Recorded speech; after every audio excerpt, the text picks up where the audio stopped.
Nagngangalit na apoy ang sumiklab madaling araw ng July 16 sa isang residential building sa Barangay San Felipe, Naga City. Agad na inupula ng mga bumbero at fire volunteer ang sunog na umabot sa unang alarma. Initially, tatlong truck agad yung ating pinaresponde and nakapag-verify tayo agad.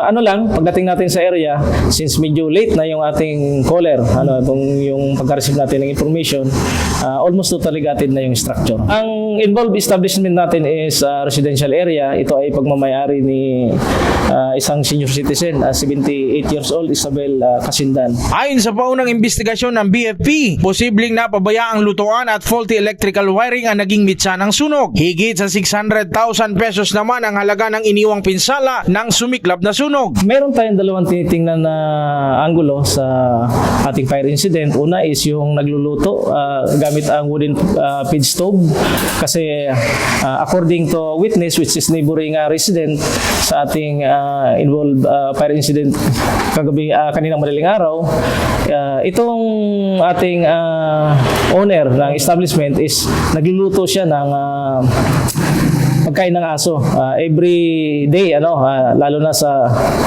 gabi o bandang hapon. And isa yan sa ating tinitingnan. And isa pa, mayroon tayong mga nakuhang friends sa palatandaan na mayroong continuity ang ating power supply nung gabi, nung oras na nangyari ang sunog. Which is isa sa ating mas binibigyang din sa ating investigasyon. Doon po nakatuon ang ating investigasyon, although under investigation pa. Mayroon tayong damage assessment as per BFP SOP memorandum natin sa ating operational manual. Mixed occupancy po kasi ito.